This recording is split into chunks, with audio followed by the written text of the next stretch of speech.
আসসালামু আলাইকুম, কেমন আছেন আপনারা সবাই? আশা করছি সবাই অনেক বেশি ভালো আছেন। আলহামদুলিল্লাহ আমিও ভালো আছি। তো যে যেখান থেকে দেখতেছেন সবাইকে আমার চ্যানেলে ওয়েলকাম জানিয়ে আজকের ব্লগটা শুরু করছি। তো অনেক দিন হয়ে গেছে ডেইলি ব্লগ আপলোড দিই না। তার কি কয়েকটা কারণ আছে। বিশেষ করে লং ব্লগ, শর্ট ব্লগ আমি দিই আপলোড। তো এখান থেকে আমি আপনাদের দেখাচ্ছিলাম ওয়েদারটা খুব ক্লাউডি হয়ে আছে, মানে একটু মেঘ মেঘ, মনে হয় বৃষ্টি হবে হবে এমন। ফোঁটা ফোঁটা বৃষ্টি হচ্ছিল। তো যেটা বলতেছিলাম যে অনেক দিন হয়ে গেছে লং ভিডিও দেই না, তো কয়েকটা রিজন আছে। সেটার মধ্যে একটা হলো যে লং ভিডিও ভিউ কম আসে, আপনারা ভালোবাসা কম দেন। তারপর হচ্ছে সংসারের বিভিন্ন কাজের চাপে হচ্ছে লং ভিডিও বানানো হয় না, বা একটু সময় সাপেক্ষ ব্যাপার। এই জন্য আর কি শর্ট ভিডিও আপলোড দেই, আর সব শর্ট ভিডিওতে হচ্ছে রিচটা ভালো হয়।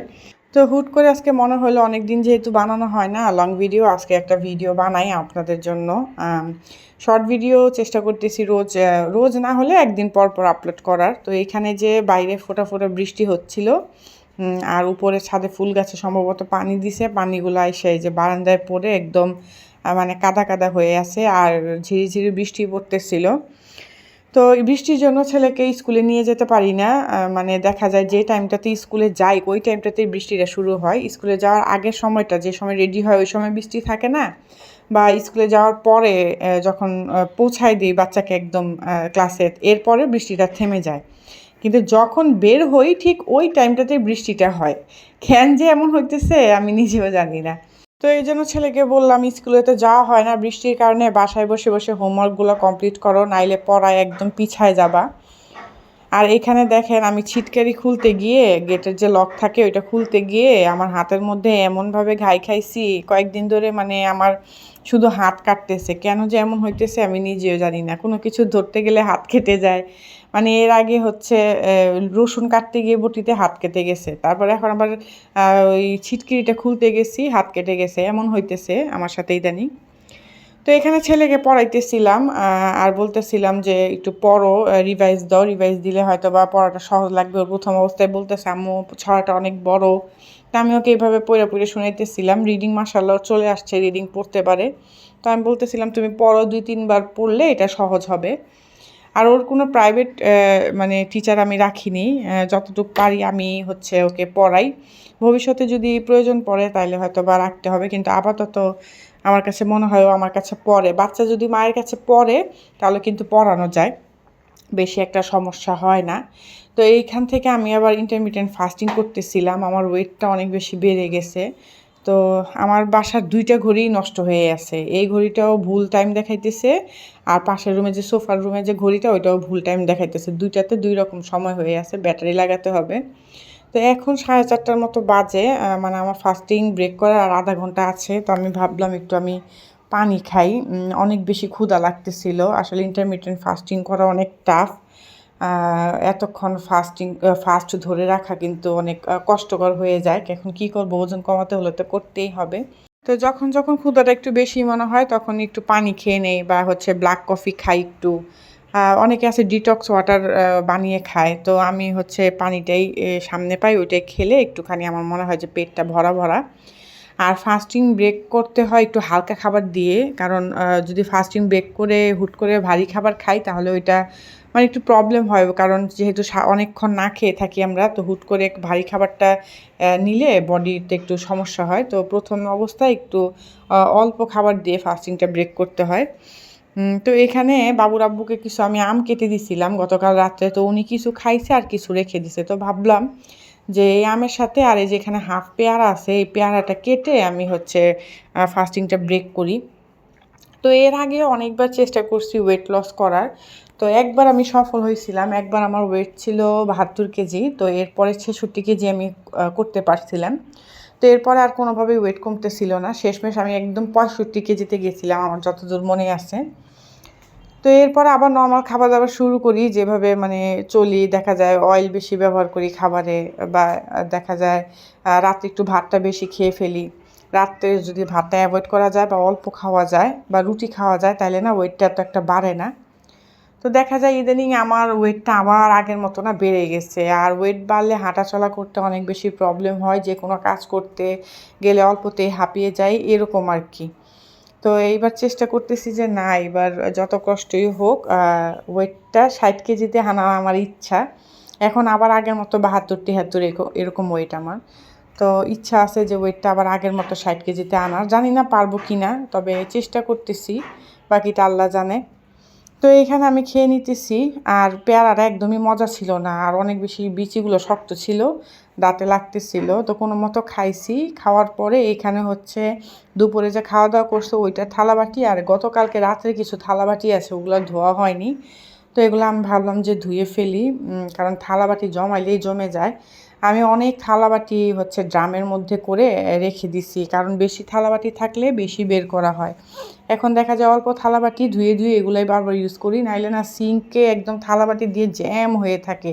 মানে রান্নাঘরে দেখা যায় একটার পর একটা ধোয়া থালাবাটি বের করতে করতে পুরো রান্নাঘর থালাবাটি দিয়ে মানে ভরে যায়। তখন দেখা যায় ধুতে অনেক সময় লাগে আর অনেক কষ্টও লাগে।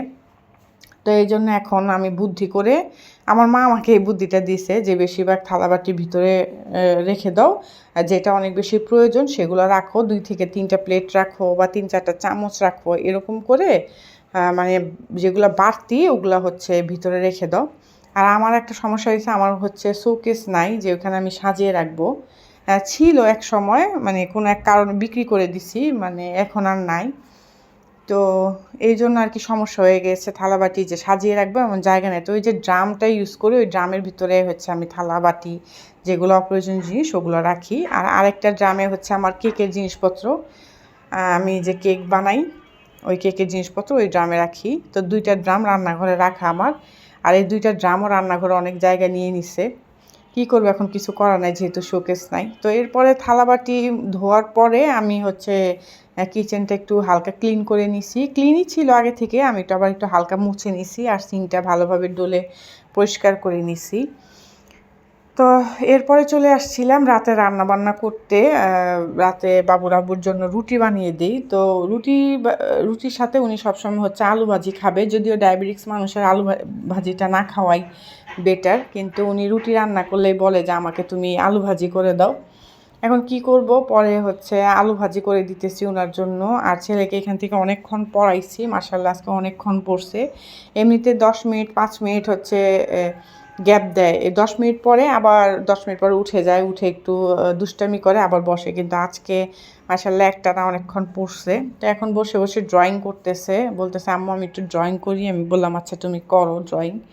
বাচ্চা মানুষ তো একা একা থাকতে থাকতে কী করবে, বোরিং হয়ে যায়। তো যখন ওর যা করতে ইচ্ছা করে পড়াশোনা শেষ করে, তো আমি বলি যে তুমি করো। কখনো টিভি দেখে বা কখনো একটু মোবাইল দেখে, হ্যাঁ, বা ওই যে কখনো ড্রয়িং করে টাইম পাস করে, বা কখনো কাগজ দিয়ে জিনিসপত্র বানিয়ে খেলে, এরকম করে আর কি সময় যাচ্ছে।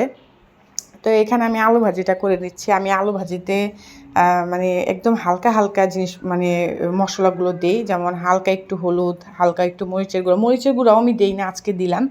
তারপর জিরার গুঁড়া, আর জিরার বাটা থাকলে আরও বেশি ভালো হয়। তো এখানে আমি লবণ দিয়ে দিছি। আর আপনাদের জন্য ভিডিও বানাতে গিয়ে আমি এখানে মানে ক্যামেরা ধরে রাখছি, লবণটা এখানে বেশি পড়ে গেছে, খাওয়ার সময় বোঝা গেছে, তবে মজা হয়েছিল। মানে আলু ভাজিটা আমি একটু টেস্ট করছিলাম, অনেক মজা হয়েছিল। আর এখানে বাবুর আব্বু বাসায় আটা আছে, আবার আটা পাঠায় দিছে। আসলে বাসায় যেটা থাকে ওইটাই উনি আবার ডাবল ডাবল পাঠায় দেয়, যেটা বলি ওইটা আবার পাঠায় না, মানে এরকম উল্টাপাল্টা বাজার করে অনেক সময়। তো চাল আর আটা পাঠায় দিছে। তো এগুলো এখন রাখবো। আর আমি যে এখন ভয়েস দিচ্ছি, আমার ব্যাকগ্রাউন্ডে একটু নয়েজ হচ্ছে, কারণ আমার আশেপাশে বিল্ডিংয়ের কাজ চলতেছে। তো আপনারা একটু দয়া করে এটা ইগনোর করবেন, আমার কিছুই করা নাই। আমি মানে জানালাগুলো সব লাগাই নিছি, তারপরে মানে আওয়াজটা আসতেছে ভয়েসের মধ্যে বারবার। তো এটা হচ্ছে আপনারা একটু ইগনোর করবেন। আর আমার লং ভিডিওতে আপনারা একদম ভালোবাসা দেন না, একটা লাইক দেন না, একটু চ্যানেলটা সাবস্ক্রাইব করেন না। আপনারা যদি ভালোবাসা না দেন, আমার নতুন ভিডিও বানাতেও ভাল লাগে না। যে দূর, কেউ কমেন্ট করে না, কেউ একটা লাইক দেয় না, কেউ একটু চ্যানেলটা সাবস্ক্রাইব করে না। তো আপনাদের কাছে আমার রিকোয়েস্ট থাকবে, প্লিজ একটু ভালোবাসা দিয়েন, আর একটু বাড়িয়ে বাড়িয়ে দিয়েন ভালোবাসা। যেমন বড় ইউটিউবারদের সাপোর্ট করেন, আমরা তো একদম ছোট ইউটিউবার, আমাদেরকেও সাপোর্ট করেন। আসলে আপনাদের সাপোর্টের মাধ্যমে আমরা সামনের দিকে আগাতে পারবো, তাছাড়া আর সম্ভব না। এটাই। তো এই তো আমি চালটা ঢেলে নিলাম, আর হচ্ছে আটা এটা খুলবো না, কারণ 1 প্যাকেট খোলা আছে, ওইটা দিয়ে কাজ চালাবো। এটা একসাথে সব আটা ঢেলে রাখলে পরে হচ্ছে পোকা ধরে যায় ড্রামের মধ্যে। যদি একসাথে সব আটা রাখি তো এটা একটা আটার প্যাকেট শেষ হইলে তখন এটা আবার খুলবো। তো এখানে এসে দেখি ছেলে খুব সুন্দর করে ড্রয়িং করতেছে, আমাকে দেখাইতেছে। আমি বলতেছিলাম মাশাআল্লাহ অনেক সুন্দর হয়েছে আব্বু। পরীক্ষা যখন আসে তখন সব ড্রয়িং ভুলে যায়, বলে আমি কোনো ড্রয়িং পারি না আম্মু। আর যখন একা একা বসে বসে এমনিতে ড্রয়িং করে অনেক সুন্দর হয় ড্রয়িংটা। তো আমিও ছোটোবেলায় ড্রয়িং অনেক সুন্দর করে করতাম। তো আমারটাই হয়তো বা আমার ছেলে পাইছে। ওই নিজে নিজেই চেষ্টা করে, কোনো বই টই দেখে না, নিজে নিজেই মানে আঁকার চেষ্টা করে। তো এইখানে আমার আলু ভাজিটা বানানো শেষ হয়ে গেছিলো। তো এর ফাঁকে আমি এশা নামাজটা আদায় করে তারপর আমি চলে আসলাম রুটি বানাতে। তো রুটি বানাতে আমি একটা মানে আপনাদের ভিডিও শেয়ার করতেছিলাম, মানে আপনাদেরকে দেখাইতেছিলাম আমি রুটি বেলতেছি, কিন্তু ওইখানে কেন জানি ক্যামেরাটা ব্লার হয়েছিল। তো ওই অংশটুকু আমি একদম অল্প রাখছি। তো অনেকক্ষণ সময় লাগছিল রুটিটা বানাতে, আর গরমে একদম ঘেমে যাচ্ছিলাম।